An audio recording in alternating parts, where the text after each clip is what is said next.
Las dos reuniones de hoy, entre Donald Trump y Zelensky, y después entre Donald Trump y Benjamin Netanyahu, el funeral está ahí. Y hemos sabido, ya sabes, por los medios israelíes, que Benjamin Netanyahu quería esta reunión. La pidió una y otra vez. Y Zelensky no está en buena situación, por el bloqueo, por la guerra que sigue en Ucrania, y por el nuevo caos tras el ataque ucraniano contra un carguero iraní, que se suponía que iba de Rusia a Irán y fue alcanzado en el mar Caspio. Los iraníes han dicho que van a responder. Luego, hoy hace solo unos momentos, el ministro de Exteriores de Ucrania publicó un tuit diciendo que llamó y habló con el ministro de Exteriores iraní. Dijo que está dispuesto a hacer lo que sea necesario para rebajar la tensión, para evitar una escalada. Esto es lo que está ocurriendo. Pero en cuanto a la reunión, Robert, ¿cuáles son los principales objetivos de Benjamin Netanyahu y de Zelensky?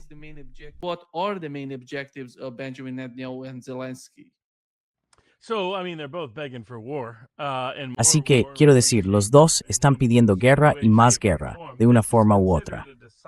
Esta se considera una semana decisiva y determinante.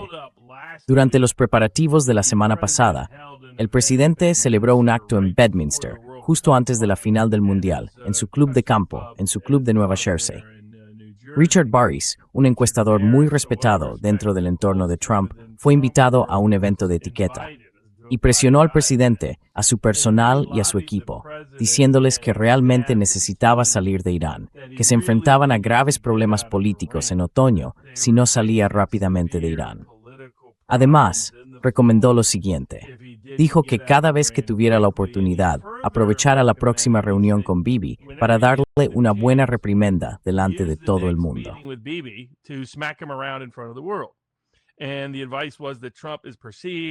Y el consejo fue que se percibe a Trump como deferente con Bibi. Y las imágenes tan burdas que circulan de Trump y Bibi le recordaron al presidente y le dijeron, así es como te ve el mundo ahora mismo, y así es como te ve Estados Unidos ahora mismo.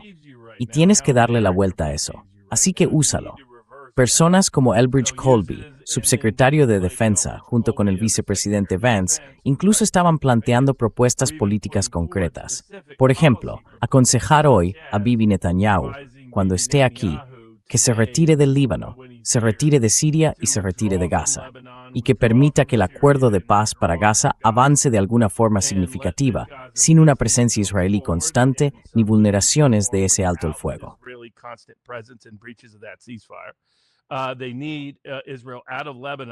Necesitan que Israel salga del Líbano como una medida sustantiva que puedan utilizar para intentar que Irán acepte restablecer el memorando de entendimiento.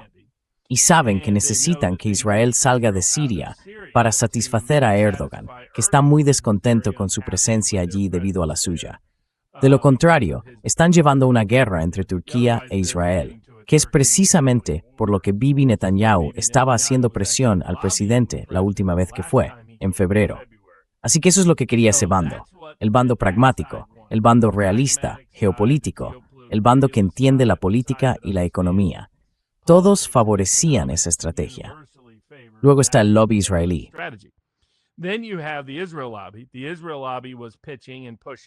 El lobby israelí estaba presionando para que Trump volviera a intervenir y escalara militarmente contra Irán, para que no aceptara ningún memorando de entendimiento ni restaurara el memorando de entendimiento anterior, para que no liberara ningún dinero sancionado de ningún tipo, sino que utilizara ese dinero para financiar diversos proyectos estadounidenses en la región y como mínimo atacara la montaña Pickaxe.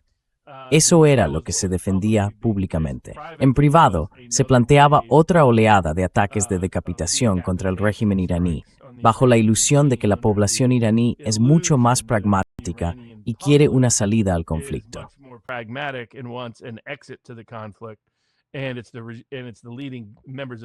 Y son los principales miembros del gobierno quienes mantienen la línea dura. Cuando, literalmente, como reveló Suleiman Ahmed al visitar recientemente Irán y hablar con gente sobre el terreno, y como confirman también una amplia variedad de datos de opinión pública, incluidos los de la Universidad de Maryland, la población iraní ahora está a favor de conseguir una bomba nuclear. La población iraní ya no ve la diplomacia como una solución. Prefiere respuestas cinéticas ante cualquier intrusión en su soberanía. Consideran el estrecho de Hormuz parte de esa soberanía. Más del 80% de los iraníes quiere que se cobre un peaje por el estrecho. La mayoría de los iraníes reclama algún tipo de venganza, una venganza pública contra Occidente por lo ocurrido. Así que los dirigentes iraníes ni siquiera están en condiciones de restablecer el memorando de entendimiento. Y esto lo entienden Vance y su parte del equipo.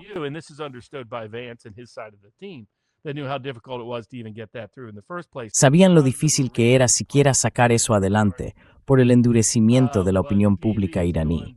Pero Bibi va justo en la dirección contraria. Más guerra, más guerra, más guerra.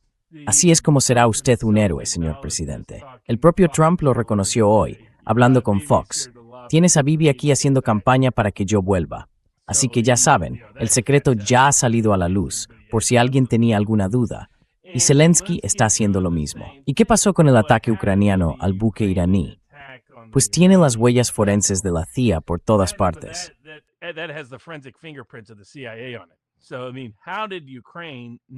Entonces quiero decir, ¿cómo sabía Ucrania dónde estaba un buque iraní en el mar Caspio?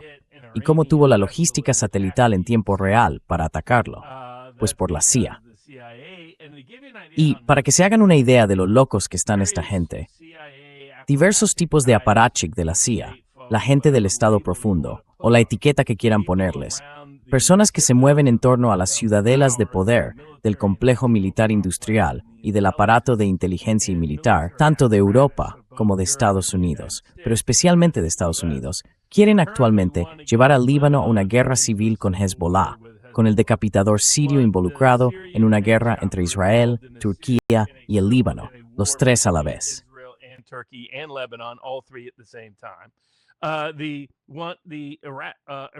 Quieren que el primer ministro iraquí inicie una nueva guerra civil contra las milicias chiíes iraquíes. Quieren que los hutíes y los saudíes estén en una guerra total en su región, al tiempo que escalan la confrontación no solo contra Irán y no solo contra Rusia. Pero, ya saben, de paso imponen aranceles sancionadores del 500% a Rusia e Irán, que en realidad no recaen sobre Rusia e Irán. Recaen sobre los compradores de productos rusos e iraníes. ¿Y quién es ese comprador? China. Literalmente están intentando entrar en guerra, al mismo tiempo con las tres civilizaciones más longevas del mundo, Rusia, Irán y China. Intentan intimidar a China con Rusia y conquistar la cultura persa.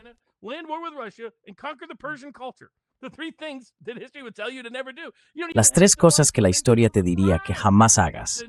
Ni siquiera hace falta haber visto La Princesa Prometida para saber que no debes hacer esto. Pero así de locos están. Tienes al Estado Profundo, a Bibi, a Zelensky y a toda esa gente como sus figuras visibles, usando el fervor de Lady Lindsey Graham, la propia reina de las putas de la guerra, para intentar que Trump emprenda las formas más insensatas de acción militar y cinética. Tienes a Vance, a los realistas geopolíticos, a Elbridge Colby y a su número 2, intentando evitar que nos precipitemos por un abismo económico, que entremos en una pesadilla política distópica para la marca republicana y para sus propios intereses políticos en el futuro inmediato. Jumara de sats geopolitico, un potimi avuntis, de slotanilas, tun calragra recuperab suplen. Y luego tienes a Trump oscilando entre ambos según el día. Está el Trump sobrio y sensato, que se inclina hacia el bando de Vance. Y luego está el Trump embriagado de delirios, que se inclina hacia el quiero ser el próximo Napoleón, como contó ayer 60 Minutes Australia. Trump está diciendo literalmente, quiero que la gente piense en mí como una figura napoleónica. Eso no es con lo que hizo campaña en 2024.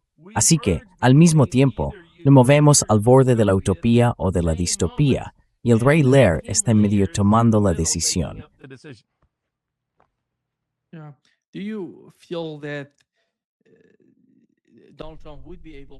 ¿Cree que Donald Trump sería capaz de? Porque, viendo las declaraciones de los dirigentes israelíes, Naftali Bennett, por ejemplo, Dijo recientemente, y hoy ha habido una respuesta del gobierno catarí, de los funcionarios del gobierno de Qatar.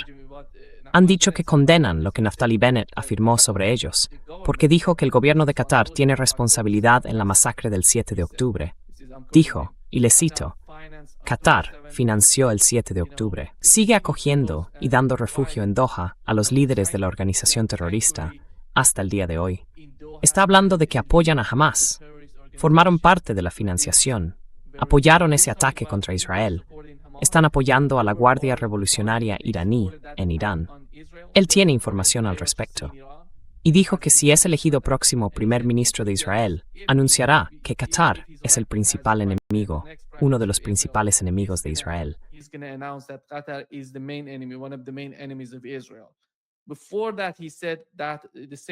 Antes de eso, dijo lo mismo en el caso de Turquía. Dijo, Turquía, geopolíticamente, sea cual sea la cuestión que consideres en Siria, es nuestro enemigo. Y este es el problema, creo, para quien quiera que sea el presidente de Estados Unidos. Porque la lista no deja de crecer. Sigue aumentando. ¿Y quién va a poner fin a esta lista?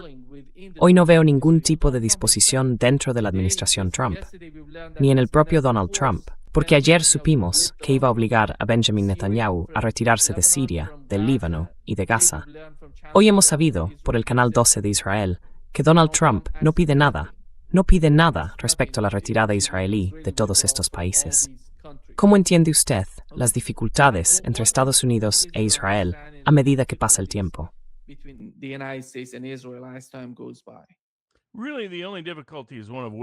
En realidad, la única dificultad es una cuestión de voluntad.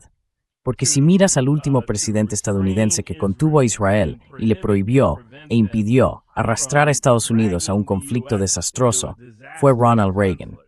El mismo del que a Mark Levin y a otros como él les gusta fingir que son partidarios. Pero ¿qué hizo Reagan? Reagan fue engañado por los israelíes en contra del consejo de su secretario de Defensa para desplegar marines estadounidenses en Líbano. Y entonces estábamos intentando, nunca se ha explicado del todo, pero de alguna manera acabamos atacando militarmente campos de refugiados chiíes. Eso fue lo que llevó a los inicios de la formación de lo que hoy es Hezbollah. Se discute quién fue responsable del atentado de Beirut, pero fue en represalia por nuestra presencia militar y por nuestros ataques equivocados contra campos de refugiados chiíes.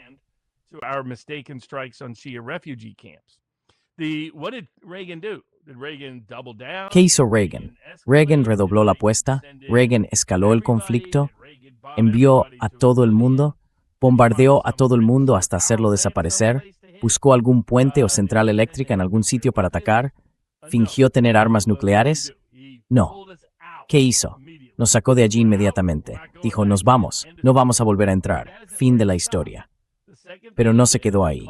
Lo segundo que hizo fue llamar al primer ministro israelí y decirle, vais a dar marcha atrás, vais a retirar vuestras tropas del Líbano, porque sé reconocer un holocausto cuando lo veo. Ese era un lenguaje que en aquel momento, a menos de 40 años del holocausto nazi, era increíblemente incendiario para la opinión pública israelí. ¿Pero qué pasó? Dio marcha atrás. Israel dio marcha atrás.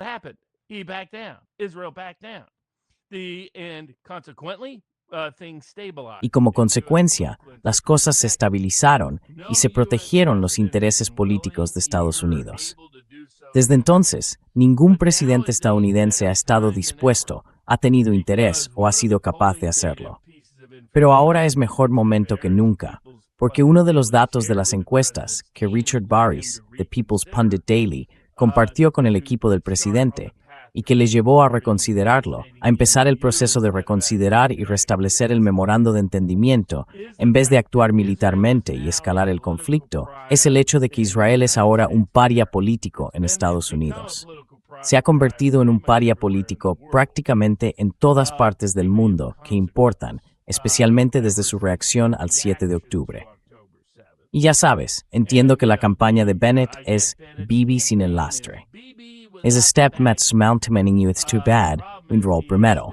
Our thanks Dean.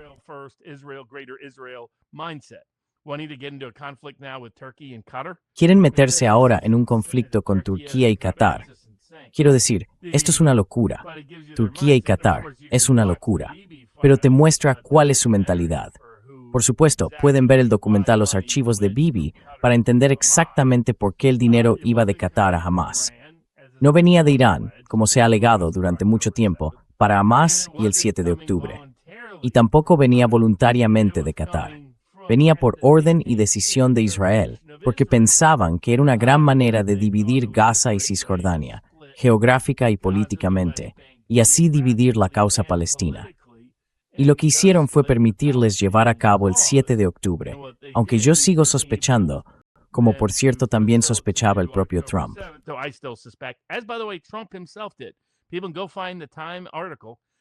La gente debería buscar el artículo de Time publicado después del 7 de octubre, no mucho después, en el que Trump especulaba con que Israel debió de haberse hecho a un lado para dejar que ocurriera. Es algo que la gente olvida. Eso es lo que pensaba Trump. Así que tiene toda la capacidad y toda la oportunidad política para arrinconar a Bibi, para seguir el camino de Reagan en el 83. La cuestión es si tiene la voluntad personal para hacerlo. Él mismo no se presenta a la reelección. Todo el dinero del mundo no va a poder comprar suficientes escaños en la Cámara de Representantes y en el Senado. Por primera vez en la historia, una mayoría de demócratas en la Cámara votó a favor de cortar por completo el apoyo a Israel. Eso se debe a que ese es el clima político en Estados Unidos. Si estás contra Israel, ganas. Si estás a favor de Israel, pierdes.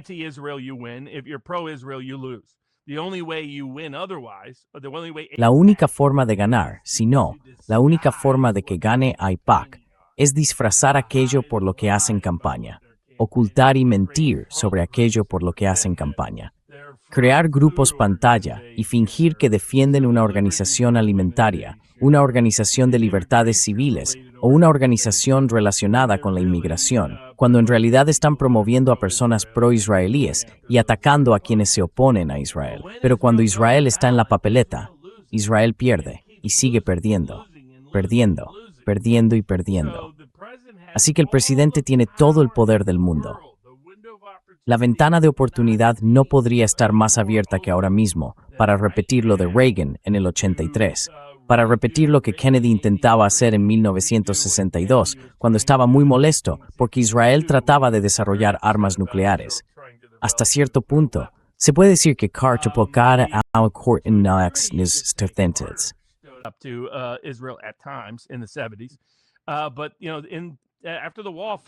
Pero, ya sabes, después de que cayera el muro, ningún presidente tuvo el valor de hacerlo. Trump está perfectamente posicionado, políticamente, para hacerlo. Es quien mejor puede hacerlo, en el sentido de que es lo que quiere la opinión pública, y de que, si quiere tener alguna posibilidad de no quedar arrasado, pero muchos seguimos recelando y dudando de que tenga la fuerza de voluntad personal para hacerlo. Puedo decirte que odia que le llamen la puta de Bibi. Así que les he dicho a personas cercanas al presidente, seguid diciéndole, oye, esto es lo que la gente sigue diciendo de ti. Ya sabes, eso le afecta. Pero si hoy no le vemos poner públicamente a Bibi en su sitio, no lo va a hacer. Entonces la única pregunta es, ¿deja que Bibi lo lleve de nuevo por ese peligroso camino de escalada con Irán o hacia esas otras guerras desastrosas que están intentando iniciar por todo Oriente Medio? Y esa es una cuestión que, por desgracia, habrá que esperar para determinar.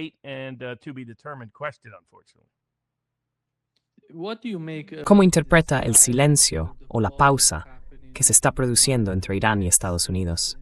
Y en su opinión, ¿qué está ocurriendo? Adelante. Sí, hay dos factores. Creo que Trump empezó a replanteárselo cuando no estaba consiguiendo lo que quería. Hizo el memorando de entendimiento. Reconoció los motivos. Es dinero de Irán, no nuestro. Que impongamos sanciones no funciona. Es contraproducente. Se vuelve en nuestra contra. Socava la soberanía financiera y el poder de Estados Unidos en todo el mundo, porque la gente no quiere usar el dólar. No quiere usar el sistema financiero estadounidense. No quiere usar las monedas estables que Estados Unidos ha legalizado, porque teme que mañana se las puedan incautar o robar. Así que es su dinero. Tenemos que devolvérselo en algún momento. Luego está la cuestión de las sanciones y la del estrecho. Como ya se ha reconocido antes, en realidad no es tan importante cómo se controle, gestione o mantenga en distintos momentos.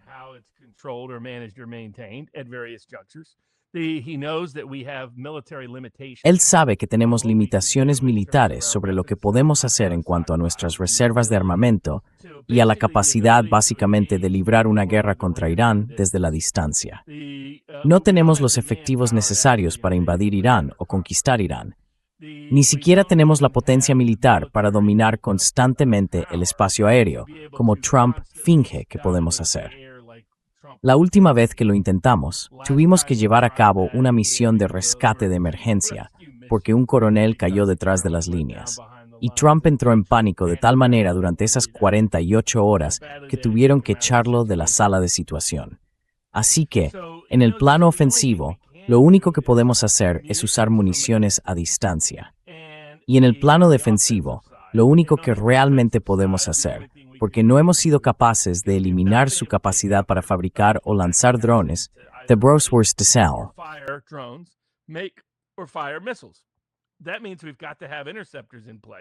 Eso significa que tenemos que tener interceptores desplegados y que debemos contar con cierto margen de anticipación para que no sepan dónde estamos operando en cada momento. Como ha confirmado el Dr. Parsi, es evidente que Irán tiene ahora información satelital en tiempo real. Es poco probable que proceda de satélites iraníes para alcanzar ese nivel de detalle como el que usaron para atacar Jordania, lo que creo que fue la manera de Irán de despertar a Estados Unidos. Eso significaba que los rusos o los chinos, muy probablemente los rusos, están proporcionando inteligencia en directo diciendo, aquí es donde se están moviendo sus tropas, aquí es donde están trasladando esto, aquí está este avión, aquí está este barco.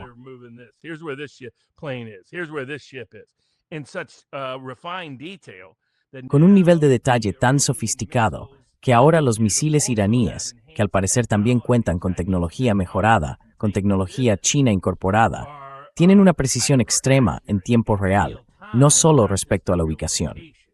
Eso cambió por completo las reglas del juego y provocó pánico en el ejército estadounidense. En cuanto ocurrió, hemos estado ocultando el número de bajas. La cifra probable de bajas solo por los ataques en Jordania está en los cientos, no en cifras de una sola unidad, como se ha tergiversado. Y ahora mismo mucha gente está herida, no muerta, pero herida de tal forma que existen serias dudas sobre su capacidad de recuperarse. O quedarán permanentemente discapacitados, o parcialmente discapacitados, o algunos, de hecho, morirán. Y eso provocó pánico en el ejército, porque no pueden defenderse. Así que tenemos que disparar. Y, al mismo tiempo, se nos están acabando las municiones de largo alcance que podemos utilizar.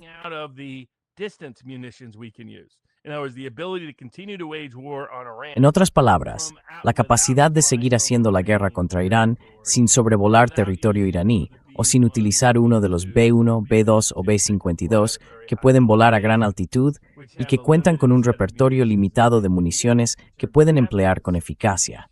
El resultado es que ni siquiera podemos librar una guerra ofensiva eficaz contra Irán, principalmente porque no podemos hacer frente a sus represalias, pero también porque nuestra eficacia es limitada. Si siguiéramos disparando al mismo ritmo que durante los primeros 38 días, agotaríamos esas municiones en 1 o 2 meses. Y no tenemos a gente que piense, oh, Estados Unidos hará esto para ganar tiempo. Que Estados Unidos gane tiempo no ayuda demasiado.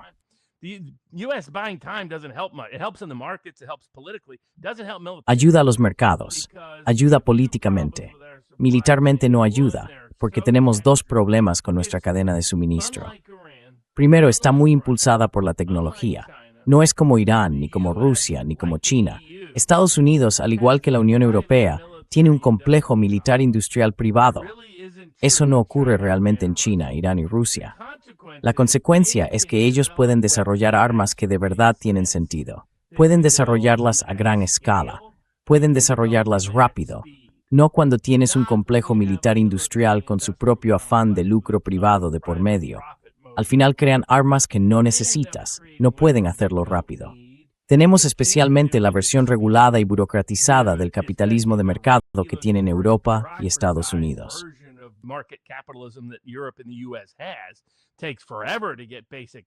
Se tarda una eternidad en hacer las cosas básicas.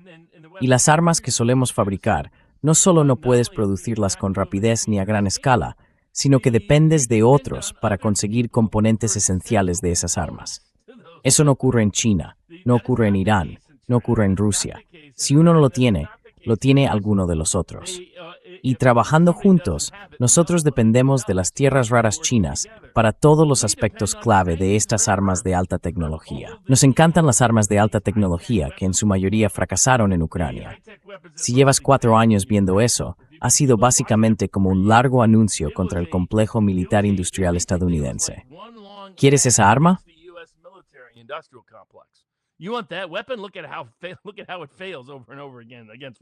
Mira cómo fracasa una y otra vez frente a Rusia.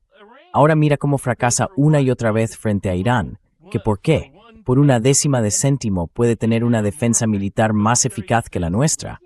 Quiero decir, es vergonzoso, pero es la realidad. Así que le dijeron eso. Así que sabe cuál es la realidad política. Sal. No puedes quedarte. ¿Sabe cuál es la realidad económica?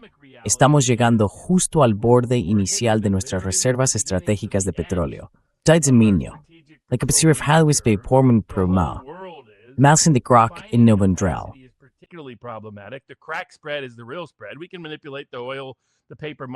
Podemos manipular el petróleo, los mercados de papel, los mercados de futuros, eternamente. Pero no podemos manipular tan fácilmente el precio en el surtidor, ya sea del diésel o de la gasolina. Y el diésel llega a todas nuestras tiendas, a buena parte de nuestra agricultura y a buena parte de nuestra cadena de suministro en todo el país. La forma en que llevamos productos de A a B es más veces que no, mediante diésel, ya sea por barco o por camión. Y si sumas todo eso, son cosas que todo el mundo puede ver. En varios sondeos recientes, el número de estadounidenses dispuestos a pagar siquiera $4 por galón por la guerra de Irán estaba en cifras de un solo dígito. Eso te da una idea de lo despreciada que es esta guerra. Así que, mientras el público israelí grita más, el público estadounidense grita menos.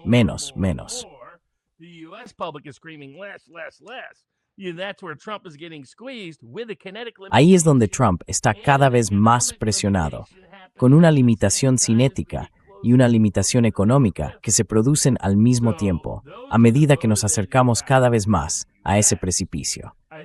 Esos son, por tanto, los factores que motivan a Estados Unidos. Creo que Irán no ha tomado represalias porque intenta mantener su apoyo en el sur global.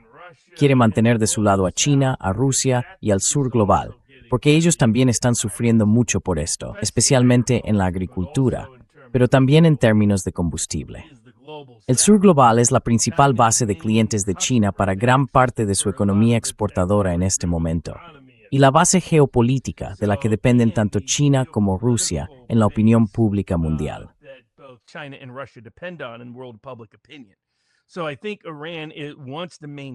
Creo que Irán quiere mantener esa imagen de solo respondemos cuando nos atacan.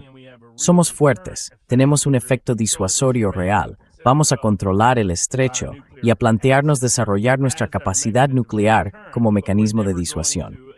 Pero nunca vamos a iniciar la acción, igual que no la iniciaron con Israel, salvo que Israel la iniciara contra ellos. Y esto es lo que están viendo aquí. Y sé que hay críticos del lado iraní que dicen no, eso permite a Trump empezar y parar cuando quiera.